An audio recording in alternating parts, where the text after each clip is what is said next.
Welcome back to the Plus Money Podcast, your home for the best soccer bets in 15 minutes or less. No, this is not an EPL weekend preview, but don't worry, that'll be coming later in the week. Serie A is back this weekend, so I had to call in a close personal friend, call in a favor, and we won so much money betting Napoli last year. I had to find the best places for you guys, so you know him from the Kicks and Picks pod. Welcome back to Mr. Nick Dianni. How you doing, brother? Doing good, Andrew. Appreciate you having me back, man. I think we're all pretty pumped that all the European leagues are starting to kick back up. So let's make some money. Yeah. All right. Let's so here's what we're gonna do today. We're gonna kind of just do an overall betting preview.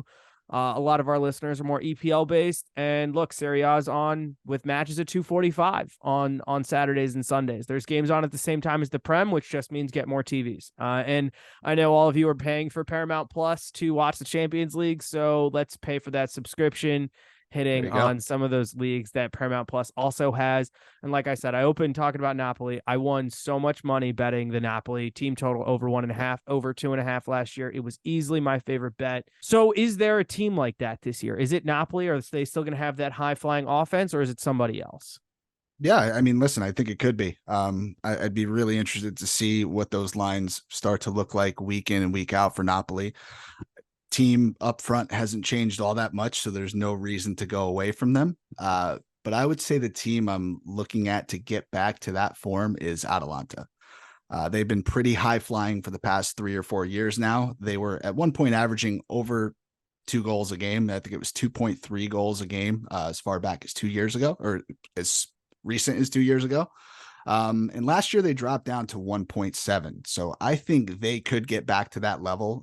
Lookman is now his second year in Serie A. He's awesome. The Nigerian striker who came from the Premier League. I forget which team. I want to say it was, I think it was Everton. There you go. One of those teams. So he's really found his form last year.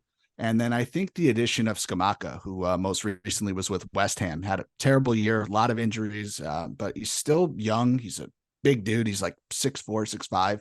I think those two are going to see the field a lot together, and I could look to see this team getting back towards 2 goals a game or better. All right, so then is Lookman in your like early projections for leading goal scorer? I'm pretty sure Osman took it last year, and another just him and which I'm not even going to try it. We call him KK on the podcast. I've gotten it before. It's like him and Shabasai. Like I have my like trends where I get it and I can't get it, but yes, like I said, Napoli scored a ton of goals last year. I think is how you say it. So we call him KK. Napoli fans calling him Kvaradona. So, yeah, listen, he could be. I think Osimhen is like the super duper favorite. I think he's plus 150. I don't really think that's playable. And the reason I don't is because we have the African Cup of Nations this year. So he is going to miss significant time. He's always had a little bit of injury history. Is he the best, most complete striker in the league? I think he absolutely is. Not trying to debate that. I just don't think his number is playable.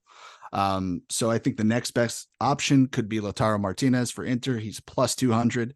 I think Ciro Immobile, if he stays healthy, at plus 600, he's won it like 4 of the last 7 years. So is getting up there in age, but takes a lot of the penalties. So if he can stay healthy and stay in form, that's a good number. The 2 guys that I was initially looking at for value here are Domenico Berardi. He is currently on Sassuolo. Rumors are he's going to Juventus. So if he goes there, I don't know that I love it, but he's plus 1,200. Takes most of the free kicks, takes all of the penalty kicks for Sassuolo. So I think plus 1,200, he could be worth a shot. And the guy that I locked in before we recorded is, I think, a favorite of yours as well, and that's Matteo Retegui. He is plus 3,000. That's the super long shot value play, but he's going to play on a Genoa team that's not very good. They just got promoted. He will start every single game. I expect him to get 10 plus goals. I don't think 15 or 20 is out of the question. I don't know that he could pull this off, but I will tell you, I locked it in at plus 3,000. He is now down to plus 2,000. So that moved a whole lot in about a week. And Scamacca, who came over, is actually also at plus 2,000. So I think if you're looking for a real deal value, one of those 2 guys or both could be the play. But I like Lautaro at plus 200 as like the most likely to get that done. I love that. Retegui, by the way, will be the best dressed as those kits that Genoa pulled out this year are Badass. absolute. They are Yep. beautiful. I mean, they're gonna have the fashion impact of those Venezia kits from a couple seasons ago. Not that Venezia didn't put out great kits, but they're not playing in Serie A this year. Haven't made it So back. yeah.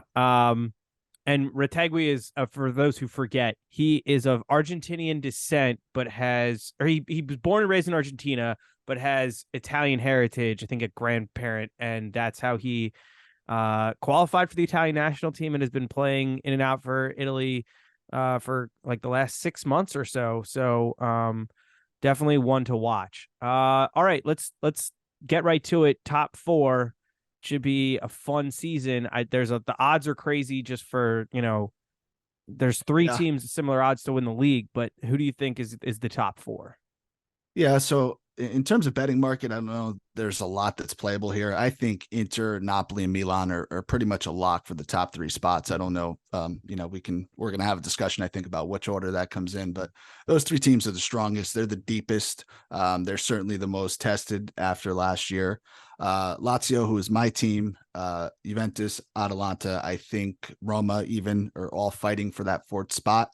Um, a lot of these guys are coming in at plus 150, plus 170 to make top four. I mean, tough to make a call there. I think um, Juventus could have the best chance because they don't have European competition. They've been banned from that. They're, in something of a rebuild, but 100% of their focus is going to be on the league.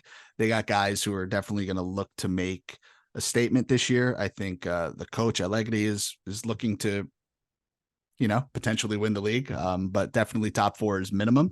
So the number to me, I'm going to go back to this team, Atalanta at plus 200, I think is really the only playable number here. They're certainly no lock to make top four, but they could surprise and they're the best value. Gasparini is a hell of a manager over there. No And doubt. they just seem to be one of those teams that has like a miracle run in them every couple years. They always do great business. They do smart business. I'm not going to say they're the Brighton of Serie A, but they're in that For similar sure. like vein of conversation of like, just if you're really watching and really paying attention every week in, week out, they're a fun team that isn't exactly the most historical team. And one of the reasons why they may not have put it together over the course of a full year is they treat this like a business first and foremost, where a lot of the Italian clubs don't do that. So these guys scout exceptionally well. They have the stability of the same coach for the last 7 or 8 years. And they get these guys who you've never heard of. And all of a sudden, January transfer window comes along and clubs are knocking on their door and they're selling guys regularly for 20, 30, 40 million. So if they can keep, all their guys through the entire year, they definitely have a shot at cracking that top four. Yep. All right. So we kind of teased it. Is there a team whose future you like for winning the league going into this season? Yeah, the one I like is AC Milan. They're plus 550 currently. I think they've improved pretty much every area of the pitch. I think their depth is much better than it was last year. And I just think it represents too much of a value to pass up. Plus 550 is great when I think Inter is plus 170 and Napoli's about plus 200. I think Inter is the deserved favorite.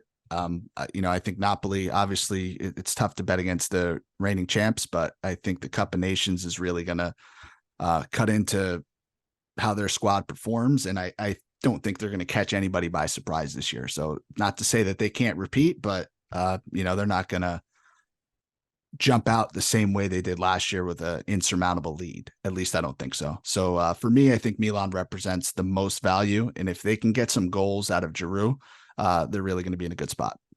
My one thing, I totally agree with you with Napoli. The other thing is they had a manager change. So Yes. you had Spalletti, who plays a certain style of football, and you bring in Rudy Garcia, who plays not the same style of football. And I watched almost, I wouldn't say every Napoli game last year, but I probably watched 2 out of 3 once. I think I hit them big in October to beat AC Milan, and I pretty much watched them 2 out of 3 matches from that point on. And I just don't think they're going to be able to play the exact same style of play with this manager. I didn't love the hire, if I'm being totally honest. No, and what does he want? I mean, I'm really trying to think of what he's done as a manager. I get it. You're coach unexpectedly leaves, you're scrambling, you're trying to find the best available. The owner is not somebody who's going to overpay for a manager. So you did the best you could, but I think that that's not being talked about enough. I mean, the team has class for sure, but this is going to be a rude awakening, I think, at least early on. All right, before we get into the kind of the second half of our questions here, I do just want to plug Nick does an excellent podcast, the Kicks and Picks Pod, at Kicks and Picks Pod on Twitter. Go follow the YouTube as well. Everything, all the links will be in the description as well. Absolutely love those guys. They do another great soccer betting podcast, and they do a few more leagues than we're predominantly EPL on ours. So they're a little bit more all over the place. And I went on a few weeks ago to talk some Liverpool with them. It was a great episode. So they drop on Thursdays, we drop on Fridays. So between the two of us, you've got no excuses to not walk out of the weekend with a nice little chunk of change in your pocket. So make sure you're following those guys. All right. So we saw 3 Italian teams in cup finals, European cup finals last year. They obviously go 0-3, unfortunately, but great year for the coefficient, which is something that Italian football has needed and has really needed. Do you think there's another team that's going to go on a run this year of, the 6 or 7, or I think it's only 6 because Juve are not in conference? So they got replaced, I think, by Fiorentina. So I think they remain 7. And that's so tough to say. So before I get into who I think will, I think the Europa League and the Conference League are just tremendously unpredictable, right? You got these teams that you've never heard of that are about to qualify, but they have such a home field advantage that like you can't even quantify. You're traveling to countries and cities and towns you've never heard of, and you don't know who prioritizes it, right? I think of a team like Lazio who had the talent to win the Conference League last year. They couldn't care less, right, about that competition. They saw they were in a fight for top 4. Their priority was going to be, hey, we need to finish in a Champions League position this year. And that's what happened. They get bounced out. And I think, right out of the group, they made it out of the group stage, but get bounced in the very next round. So it's tough to handicap those competitions at this point in time. If teams take it seriously, they certainly could make runs. But for me, I think Inter is probably the best built for a long European run.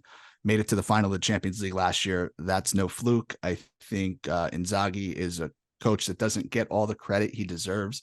He is made for these cups. He's won the Coppa Italia, I think, 3 times. And I really think we haven't seen the best of Lautaro Martinez. I think he could have a quote unquote breakout year. They're going to build on the experience they had. They've added experience to the squad. They've added some youth to the squad. And I don't think anybody's going to take them lightly this year.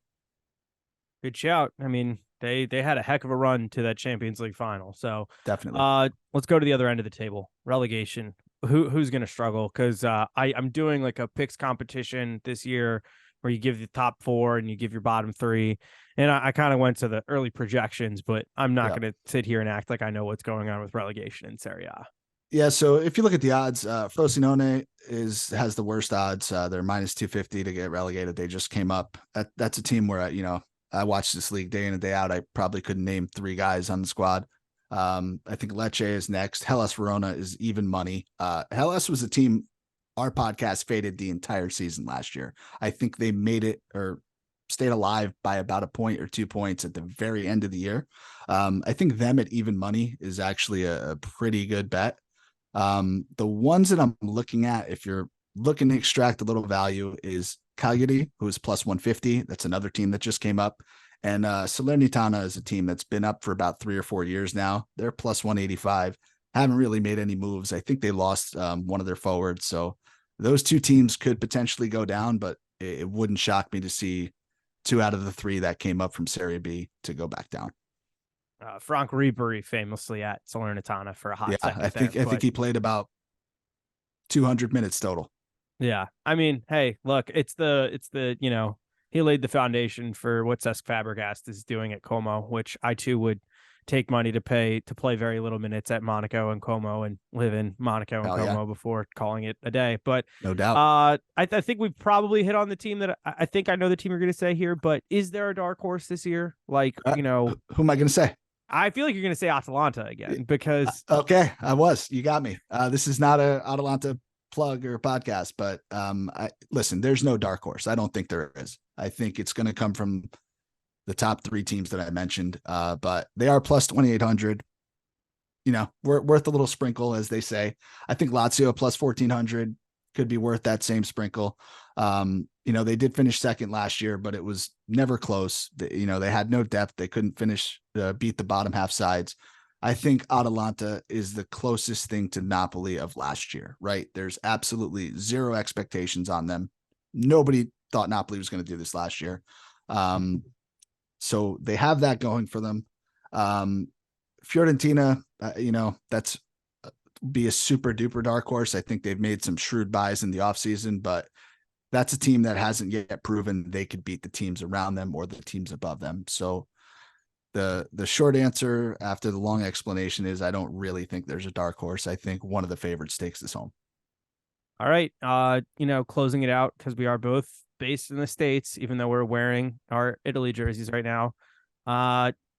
Three new Americans coming into two of the top teams. I mean, Weston McKennie looks like he's staying at Juve for now. Tim Weah joining him at Juventus. Pulisic and Yunus Musa ending up at Milan. How do the boys do? I mean, I'm pumped for them because I think all of them are going to get opportunity to play. Yep. But how do you think they do?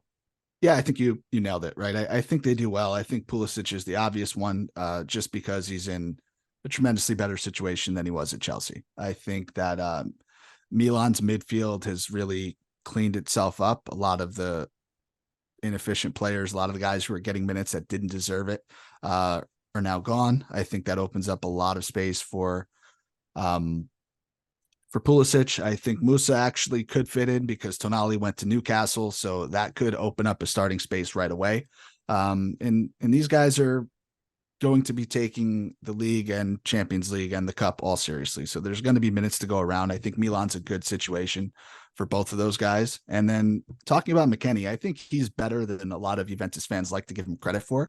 I think he plays very hard. I think he's strong on set pieces. I think he could see minutes this year. It's unfortunate for Juve that they're only playing in Serie A. And Weah is versatile, right? He's the type of player I think the coach Allegri likes because you don't have to shoehorn him into one position. I think he can play kind of up and down that right side, and that's going to benefit him. So I don't know how many minutes he's going to get right off the bat, but I think as the season progresses, we should see a lot more of him. Yep. All right. Well, it's going to be a fun one. They will have, like I said, they'll have plenty of picks for this weekend in Serie A on this week's episode of the Kicks and Picks pod.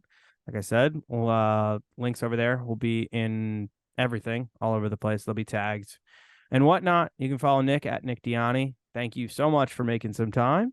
Man, appreciate you having me. No, thank you so much. And hopefully we cash some or all of these bets, and can't wait to have you back on our show. Yeah, likewise. All right, guys. Best of luck, and let's stay positive.